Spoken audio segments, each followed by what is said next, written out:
5వ వచనం. జకర్య 2వ అధ్యాయము 5వ వచనం. ప్రియులు, నేను దాని చుట్టూ నీ ప్రాకారంగా నందును, నేను దాని మధ్యను నివాసినై మహిమకు కారణమును. నీకోసం నా కోసం ఆయన ఒక వాక్యం తెలియజేసిన ఒక మాట, దాన్ని వ్యతిరేకమైనది ఏది లేదు. ఆయన మాట చెబితే అది ఖచ్చితంగా తీరాల్సిందే, అవ్వాల్సిందే.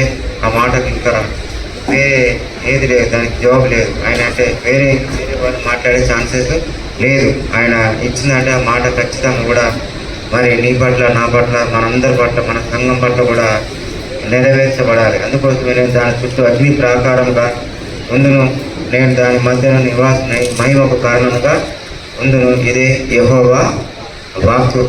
తలవంచుకున్నట్లయితే చిన్న ప్రార్థన చేసుకుందాం. ప్రియులారా, చిన్న ప్రార్థన చేసుకుందాం. పరిశుద్ధుడు అయిన దేవ, కృప కలిగిన తండ్రి, మహోన్నతుడానికి స్తోత్రాలు, స్తుతులు. ఈ సమయంలో ప్రభు దేవా, మీరు మాతో ఎంతో చక్కగా మరి కీర్తన ద్వారా మాట్లాడి ఉన్నారు ప్రభు. మేమందరం కూడా కూడి విన్నాము దేవా. నీకు స్తోత్రాలు. మా మనసుకు తృప్తి దేవా. మేము ఎన్నో మరి నాయన మేము మాట ద్వారా నేర్చుకున్నాం ప్రభు. ఇంకా కూడా నేర్చుకోవాలి, ఎప్పటికి కూడా ఇంకా నేర్చుకొని మేము వాటిని అనుసరించి నడవాలి. అందుకోసమే దేవా, మీరు ప్రాకారంగా అగ్నిగా ఉంటానని దేవా, దాని మధ్య నివాసినై దేవా ఉంటానని మరి మీరు ఇచ్చిన మాటను ఈరోజు మేము ధ్యానం చేసుకోబోతున్నాము. మరి మీరు మహిమ అగ్ని ప్రాకారంగా ఉండాలని, మహిమ పొందుకోవాలని యేసు నామములో ప్రార్థన చేస్తున్నాను తండ్రి, ఆమేన్. నేను దాని చుట్టూ అగ్ని ప్రాకారంగా నుందును. ఎవరైతే మనమందరం కూడా దేవుని మాట విని, దేవుని ఆలోచన నెరిగి, ఆయన చెప్పిన విధానాన్ని మనం అనుసరించి ముందుకు పోయినట్లయితే ఆయన ఎట్లుంటాడంటే మనకు అగ్ని అర్థమైంది. అగ్ని ప్రాకారంగా ఉంటాడు. నువ్వు నేను మనమందరం కూడా ధైర్యం కలిగి, బలము కలిగి, శక్తి కలిగి దేవుని మాటను విని మరి వాటిని అనుసరించి, అంటే వేరే వాళ్ళకు మనం ఏదైనా చెప్పాలి అని అనుకున్నాం అనుకో, చెప్పిన తర్వాత మనకు ఏమీ కాకుండా కూడా మన చుట్టూ ఆయన ఏం చేస్తున్నట్టే అగ్నిగా ఉంటాడు, ఒక ప్రాకారంగా ఉంటాడు, ఒక గోడలాగా ఉంటాడు. అగ్ని ఇప్పుడు మనం ఎక్కడున్నాం అగ్ని ఉంటుంది. అంటే ఒక ఇల్లు కాలంగాను, లేదంటే ఒక గడ్డి వాము కాలంగాను, లేకపోతే మన ఇంటి ముందు ఒక మంట పెట్టంగాన అది, లేకపోతే శవాలు కాల్చినప్పుడు చూసినట్టయితే అగ్ని ఎట్లా మంటుంది చెప్పండి. అది బాగా వేడి అయ్యి మసిలి దాని దగ్గరికి కూడా మనం ఒక 2-3 అంటే ఒక 10-15 మీటర్ల దూరం ఉంటాం. 10 మీటర్ల దూరం ఎందుకు ఉంటామంటే ఆ అగ్ని మన మీదకి వస్తుంది కాబట్టి. అట్లనే దేవుడు అంటాడు ఒక ప్రాకారముగా, ఒక అగ్నిగా. ఎందుకంటే ఆ అగ్ని అంటే ఆయన దహించు అగ్ని అయి ఉన్నాడని మన వాక్యంలో బైబిల్లో రాయబడి ఉన్నది ప్రియుల. కాబట్టి నువ్వు పూనుకున్నట్లయితే, నేను పూనుకున్నట్లయితే, దేవుని విషయాన్ని చెప్పాలనుకున్నట్టుంటే ఆయన నీ చుట్టూ, నా చుట్టూ, మన సంఘం చుట్టూ, మనందరి చుట్టూ కూడా ఏం చేస్తున్నాడంటే అగ్ని ప్రాకారంగా ఆయన ముందును అంటాడు, నువ్వు ఉంటా. కాబట్టి మనం తెలుసుకోవాల్సింది ఏంటంటే, గ్రహించుకోవాల్సింది ఏంటంటే, మరి చెప్పాలి దేవుని మాటలు కూడా మనం ఇతరులు కూడా బోధించాలి.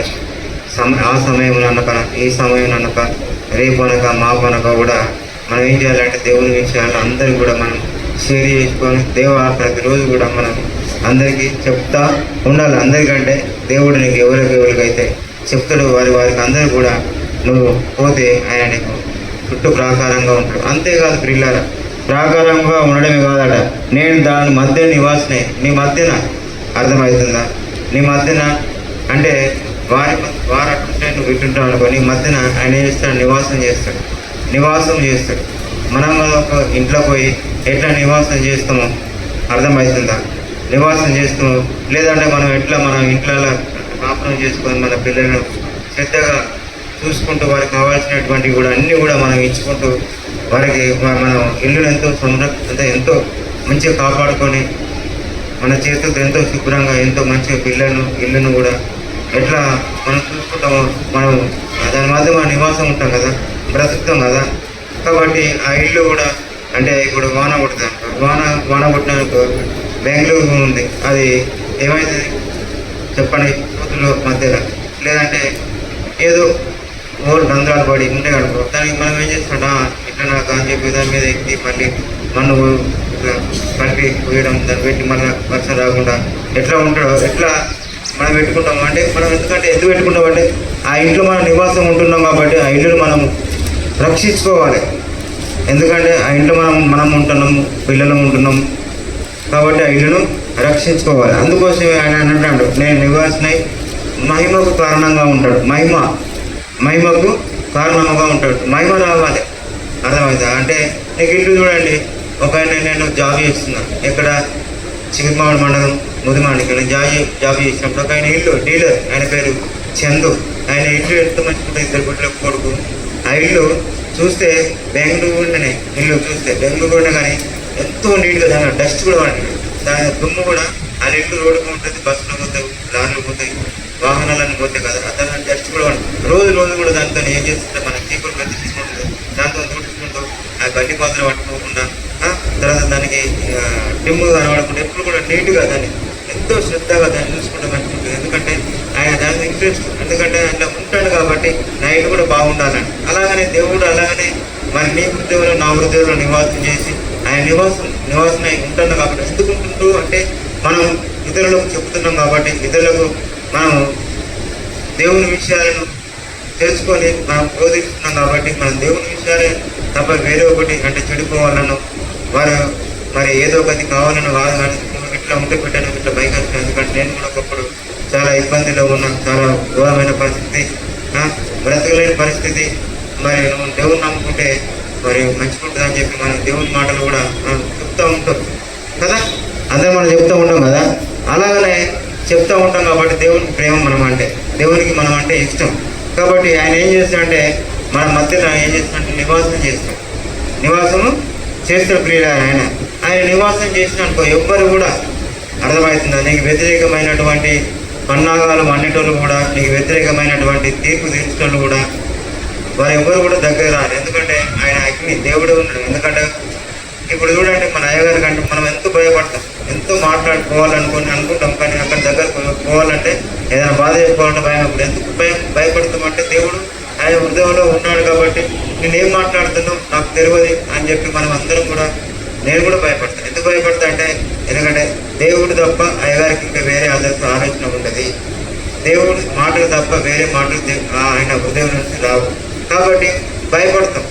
అలాగనే దేవుడు మన దగ్గర ఉన్నాడు అనుకోండి, మనం నివాసం చేసిన అనుకోండి, మన దేవుని మాటకు ఎవరైతే మరి వ్యతిరేకమైనటువంటి శత్రువులు, వ్యతిరేకమైనటువంటి పన్నాగాలు పన్నెండు ఉంటారు శత్రువులు, వారందరూ కూడా ఏం చేస్తారంటే మన నివాసం చేస్తూ వాళ్ళందరూ కూడా మనకు భయపడతారు ప్రియులారా. హల్లెలూయా.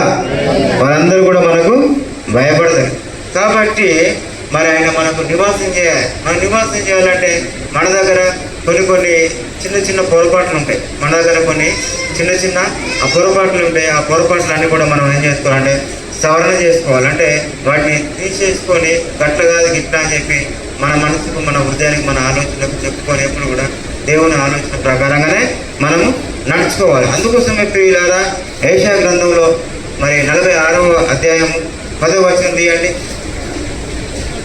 యెషయా గ్రంథంలో నుంచి 46వ అధ్యాయము 10వ వచనం. అయితే చూసిన నీ పట్ల నా పట్ల మనందరి పట్ల కూడా దేవుని ఆలోచన నిలుస్తుంది. నా ఆలోచన నిలిచిన నీవు దేవుని చిత్తం అంతా కూడా నీలో నెరవేర్చుకోవాలి.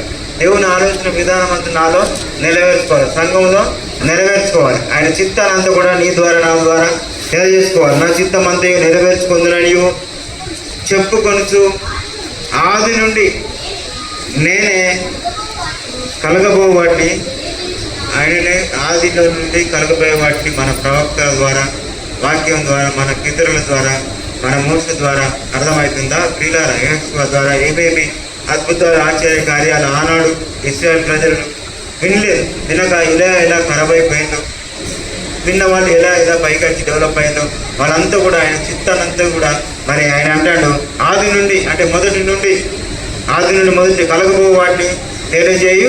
ఏంటి అవి తెలియజేయుచున్నాను చదవండి మన తర్వాత.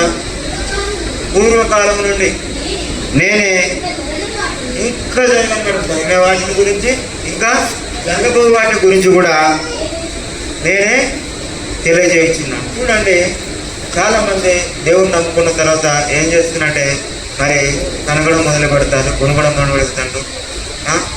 చాలా మళ్ళీ ఏం చేస్తారంటే దేవుని వదిలేసి మళ్ళీ విగ్రహాల చుట్టూ, అర్థమవుతుంది, విగ్రహాల చుట్టూ పోయి మళ్ళీ పాత దేవుడు ఉందని చెప్పి పాత దగ్గరికి పోయి మ్యారేజ్ సెంటర్ దగ్గరికి పోయి మళ్ళీ మన దగ్గరికి పోయి బలి అర్పించడం, గొప్పడం, వాటిని పూజించడం, ఇవి అవన్నీ కూడా తెలియజేస్తాను. అంటే వాళ్ళందరూ కూడా మరి చేస్తాను. ప్రియులాడు, ఒక సిస్టర్ ఉంది, ఒక సిస్టర్ గోపాలపట్నం కూడా చెల్లి అవుతుంది. ఆమె దేవుని నమ్ముకున్నది. 3 కూతుర్లు అండి. 3 కూతుర్లు. ఆ భార్య, వాళ్ళ భర్త దుబాయ్కి పోయింది. ఆమె ఇక్కడ ఉండి దేవుని నమ్ముకున్న అందరూ కూడా మంచిగా ఉంటారు.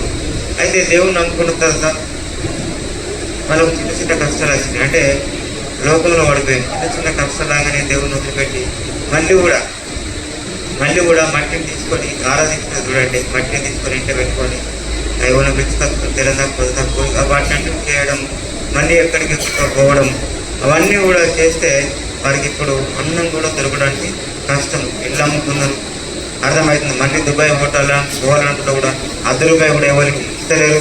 ఆ ఒక్క ఇల్లునే ఆ 2, 2, 3 ఏం చేసి అబద్ధం ఆడి భయాన్ని పెట్టి డబ్బులు ఒకరి దగ్గర ₹1,00,000, ఒకరి దగ్గర ₹1,50,000 తీసుకున్నారు. అవి తీసుకోవడం కాకుండా మరి బ్యాంకులో కూడా ఆ ఇల్లు కుదపెట్టుకున్నారు. మళ్ళీ కుదపెట్టుకొని కూడా మళ్ళీ కూడా చేతులు చాపి మళ్ళీ ఒక 50,000 ఏంటి, ఒక 10,000 ఏంటి, మా భర్త దుబాయ్ పోతాడు, మా భర్త ఇబ్బంది ఉంది, మాకు చాలా ఘోరమైన స్థితిలో ఉన్నామని చెప్పి ఏడుస్తాను. చూసిన దేవుని నమ్ముకున్నాకనేమో బాగున్నారు. దేవుని నమ్ముకున్నాకనేమో వాళ్ళ భర్త దుబాయ్కి వెళ్ళాడు, వాళ్ళ పిల్లలు ఇంటర్మీడియట్, ఒక అమ్మాయి డాక్టరు, ఒక అమ్మాయి ఇంటర్మీడియట్ పాస్ ఫెయిల్ అయింది. ఇప్పుడు ఒక అమ్మాయి ఏమో 10th క్లాస్. వాళ్ళందరూ కూడా హ్యాపీగా ఉన్నారు, 3 కూతుర్లే. కానీ మళ్ళీ కూడా ఏం చేసినట్టే వాళ్ళు ఏం చేసినట్టే మళ్ళీ పాత స్థితికి పోయి మళ్ళీ వాళ్ళు ఎప్పుడైతే మొదట ఆరాధించిందో, మొదట ఎట్లయితే చేసుకున్నారో మళ్ళీ ఆ విగ్రహాల గురించి పోయి వాళ్ళు కలుషితమైపోయి వాళ్ళ జీవితాలు అంతే ఇప్పుడు కొట్టి పెట్టాడు, ఏడుస్తారు. అంతేకాదు ఇంకా ఇంకొక సిస్టర్ ఉంది, రెడ్డి వాళ్ళు, నాకు తెలిసిన వాళ్ళు కూడా వాళ్ళకి 2 కొడుకులండి. 2 కొడుకులు దేవుని నమ్ముకున్నారు, మంచిగా ఉన్న తర్వాత మళ్ళీ వాళ్ళు దేవుని విడిచిపెట్టుకొని మళ్ళీ వాళ్ళు కూడా విగ్రహారాధన పడిపోయి మళ్ళీ ఆ మొదటి యొక్క ఏదైతే ఆ దేవుని కాళ్ళు వాళ్ళకు ఉన్నారో అవన్నీ మట్టి బొమ్మలకు, చెక్క బొమ్మలకు, ఆ బంగారు బొమ్మలకు, చేసుకున్నటువంటి బొమ్మలకు పూజ చేసుకుంటూ ఆరాధించుకుంటూ వాళ్ళ జీవనాన్ని గడుపుతాను. ప్రియులారా, ఇది ఎంత మట్టు కరెక్ట్ చెప్పండి? ఆయన ఆది నుండి చెబుతాడు, మన ప్రవక్తలతోనే మన ఇశ్రాయేలు ప్రజలు చేసినటువంటి దేవునికి విరోధమైనటువంటి పనులన్నీ కూడా, చేయరాని పనులను కూడా వాళ్ళు ఎట్లా చేశారు? దుద్దలు ఇచ్చారు, బంగారు కమ్మలు ఇచ్చారు, నగలు ఇచ్చారు. మాకు తిండి లేదు, మాకు నీళ్ళు లేవు, మాకు ఇది లేదు, అది లేదు అని చెప్పి మరి నాయకుల మీద కొనిగిళ్ళు సనిగిళ్ళు మళ్ళీ వాటిని చేసుకుని పోయి వేరే కాడికి పోతే వీళ్ళందరూ కూడా ఒకరిని పెద్దలు ఏర్పరచుకొని మరి అవన్నీ కూడా చేపించుకొని వాటికి తాగిలపడ్డారండి. తాగిలపడి మళ్ళీ మొక్కడం, అది చేయడం చేస్తే మళ్ళీ దేవుని తెచ్చి వాళ్ళని అది చేస్తే మళ్ళీ మరి దేవుడు మళ్ళీ వారికి ప్రార్థన చేసి, దేవా తప్పైంది వారిని క్షమించు, దేవాది నా మీద వేసుకుంటున్న దేవా అని చెప్పి ప్రార్థన చేస్తే మళ్ళీ వారు మొదటి స్థితికి వచ్చి నన్ను చూస్తున్న మళ్ళీ మారిపోయినట్టు. మనం అలా కాదు, కొత్త నిబంధన అలా చెప్తలేదు, కొత్త నిబంధన అలా చెప్తలేదు. కాబట్టి ప్రియులారా, నా ఆలోచన నిలిచిననియో, నా చింతమంతా నెరవేర్చుకుందునని చెప్పుకొనుచు, అర్థమైతే నా చింత నీ ద్వారా, నా ద్వారా ఆయన చింత అంతా కూడా చెప్పుకుంటాడు. బాధాన్ని నీతోని, నాతో, మన అందరితో కూడా చెప్తాడు. ఆయన ఏం చేస్తున్నాడు? ఆయన ఆలోచన నిలుస్తుంది, వేరే ఆలోచన ఎవరిది కూడా నిలువై. అర్థమవుతుందా? నీకు ఆలోచన చెప్పే వాళ్ళు ఉండాలి, నీకు కాదనడం లేదు. కానీ వాళ్ళ ఆలోచన నీ మేలు కోరే వాళ్ళ ఆలోచన చెప్పని ఓకే పర్లేదు. నీ తల్లిదండ్రులు బిడ్డ అట్లా కాదు ఇట్లా కాదు అని చెప్పి నీ ఆత్మీయ తల్లిదండ్రులు చెప్పాలి, నీకు ఉపదేశం చెప్పుకుంటూ చెప్పాలి, ఓకే పర్లేదు. కానీ వేరే వాళ్ళ మాట మాత్రం వినద్దు. ఎందుకంటే మరి నీకు ఉపదేశం చేసినాను, నడవలసిన మార్గంలో నీకు బోధించాను, నీ మీద నీకు ఆలోచన చెప్పదనని మరి కీర్తన గ్రంథంలో 32వ అధ్యాయంలో 8వ వచనంలో ఉంటుంది. దావీదు మహారాజు అంటాడు, నీకు ఆలోచన చెప్తా, నీకు ఆలోచన నీకు నేను చెప్తా ఆలోచన, దేవుని ఆలోచన చెప్తే మనం వినాలి. వేరే వాళ్ళ ఆలోచన మనము వినద్దు. ఆయన చిత్తం అంతా కూడా నెరవేర్చుకుంటాడు. చాలామంది ఏం చేస్తారంటే ఒక్కొక్కరు మాట్లాడుకొని కూడా మరి మంచి దారిలో ఉన్న వాళ్ళని, దేవుని దారిలో దేవుని మార్గంలో ఉన్న వాళ్ళని కూడా వంకర మార్గంలో తీసుకుపోయి వాళ్ళని అంతా వాళ్ళ జీవితాలతో నడుపుకునేటటువంటి కొంత భక్తి లేరంటారా? చాలామంది ఉంటారు. వాళ్ళు చేసేది వాళ్ళే చెడిపోకుండా మరి దేవుని భక్తి మార్గం నడిచేటోళ్ళని కూడా చెడగొట్టే వాళ్ళు చాలామంది ఉంటారు. కాబట్టి ఆయన నీకు నాకు ఆలోచన చెప్పాలనుకుంటాడు. బుద్ధి జ్ఞానం లేని గుర్రం వాళ్ళు కంచెల గాడిద ఉండక అవి మీ దగ్గరికి తేబడినట్లు వాటిలో వాళ్ళతో కళ్ళెంతోనూ బిగించాలి. మరి బిగించకపోతే చాలా పెద్ద బారు అంటే కళ్ళెం అంటే వాక్యమే అర్థమైంది. బారు అంటే కళ్ళెం అంటే వాక్యంతోనే మనం ఏం చేయాలంటే వాళ్ళను మళ్ళీ మనం దగ్గర తీసుకొచ్చుకోవాలి. కోపంతో కాదు, అర్థమవుతుందా? మరి కదిరించి కాదు, వారిని ఇబ్బంది పెట్టడం అంటే వాళ్ళ మనసునే నొచ్చుకుంటాడు కాదండి. వారిని ఎట్లా చేసుకోవాలంటే దేవుని వాక్యంతోనే. అర్థమైంది. వాక్యం సజీవకరమదై బలము గలదై వాడిగల రెండంచుల కడుపం కంటే ఈట కట్టను అది తూరి కీళ్లను మూలుగులను మరి విభజించి చేసి ఏం చేస్తారంటే అంతే బాగు చేస్తారన్నమాట. ఆయన వాక్యంతోనే మనము మాట్లాడాలి. కానీ మన సొంత ఆలోచన ప్రకారం కూడా మనము మాట్లాడకూడదు. అందుకోసమే దావీదు మహారాజు కూడా అంటాడు, ఏమంటాడు తెలుసా? నాకు ఆలోచన కర్త అయిన యెహోవా అంటాడు. నాకు ఆలోచన కర్త అయిన యెహోవా అని ఎట్లా అంటాడు అంటే 16వ కీర్తనలు అంటాడు. అందుకోసం ఆయన ఆలోచన అంతా కూడా నీ పట్ల, నా పట్ల, మనందరి పట్ల కూడా ఆయన చిత్తాన్ని కూడా నెరవేర్చుకోవాలి. నీ చింత అర్థమైంది. ఆయన చింత, నీకు చింత ఎంత ఉందో దేవుని మీద, నీ కుటుంబం మీద, ఆయన కూడా నీ మీద నువ్వు నివాసం చేసుకున్నావు కాబట్టి నీ మీద, నా మీద అంత చింత ఉన్నది. చాలా బాధ ఉన్నది. ఆయన ఏడుస్తాడు, దుఃఖపడతాడు, చెప్తాడు, నీకు నాకు మనందరూ కూడా బోధించి ఉపదేశం చేస్తాడు. అంత చింత ఉన్నది. నువ్వే అనుకుంటాను కాదు నాకు చింత ఉన్నది, నాకు బాధ ఉన్నది, నాకు ఇబ్బంది ఉన్నది అని చెప్పి ఏడుస్తున్నదేమో. ఆయన కూడా నీ గురించి ఏడుస్తుండు. నా బిడ్డ చింతపడుతుంది, నా చింత అంతా నీ మీద చేస్తున్నా, నా చింత నా ఆలోచనకి ఇట్లుంది, మరి నువ్వు గట్ల చేస్తున్నావు అని చెప్పి ఆయన కూడా తెలంగాణ పోతుందాకా నీ గురించి బాధపడతాడు, నిన్ను రక్షిస్తాడు, నిన్ను కాపాడుతాడు, వేరే మార్గంలో పోవద్దని చెప్పి. ఇది మనం గ్రహింపు కావాలి. గ్రహించుకొని తెలుసుకొని నడవాలి. ప్రియుల నా ఆలోచన నిలిచినని, నా చిత్తమంతా నెరవేర్చుకుందని చెప్పుకొనుచు ఆది నుండి కలగబో వాటిని తెలియజేయించిన, ఆది నుండి ఏవేవి కలుగుతాయి అవన్నీ కూడా నీకు నాకు నెరవేర్చుతాడు. అంతేకాదు పూర్వకాలంలో నేనే ఇంకా పూర్వకాలం నుండి ఇంకా జరిగిన వాటిని కూడా జరగబోయే వాటిని కూడా నీకు నాకు తెలియజేస్తాను. ఎందుకంటే నువ్వు ఒక దేవునివి, భక్తునివి, దేవునివి ఏర్పరచుకున్నట్టు దేవుని కుమారునివి, దేవుని కుమార్తెవు. నీకు చెప్పకపోతే ఆయనకి ఎవరు చెప్తారు చెప్పండి? నీకు నాకు మనందరికీ చెప్పకపోతే వేటలో చెప్తాడా? చెప్పడు. ఎందుకంటే మనం బుద్ధి కలిగి ఉన్నాం, మనం జ్ఞానం కలిగి ఉన్నాం, తన ఉపదేశాన్ని వింటున్నాం, తన ఉపదేశాన్ని విని అనుసరిస్తున్నాం. కాబట్టి ప్రియ నీకు నాకే ఆయన చెప్తాడు, వేటలో అందరూ చెప్పడు. నీకు ఎన్నో రకాలుగా చెప్తాడు, ఒకరి ద్వారా చెప్తాడు, నీకే చెప్తాడు. నీకు ఒక అంతరంగం ఉన్నది, నీకు ఆలోచన ఉన్నది, అర్థమవుతుందా? నువ్వు స్తుతించాలి. అందుకోసం దావీదు మహారాజుగా నాకు ఆలోచన కర్త అయిన యెహోవాను స్తుతించదు రాత్రి గడియలలో నా అంతరంద్రియములు నాకు బోధించుతున్నవి.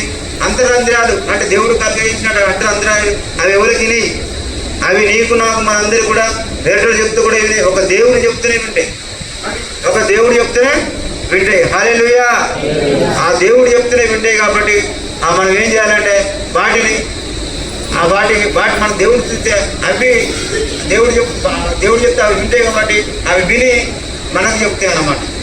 అవి విని మనకు చెప్తాయి. నేను ఇటు పోను, నేను కన్ను అటు చూడ, నేను ముక్కు ఇటు చూడ, నా ఆలోచన నేను అడుగు, నాకు దేవుడు ఇచ్చిన ఆలోచన అవన్నీ చెప్పి అవన్నీ కూడా నీకు నాకు ఈ బోధ ద్వారా, ఈ ఉపదేశం ద్వారా తెలుస్తూ ఉంటాయి. భయం పుడుతూ ఉంటుంది.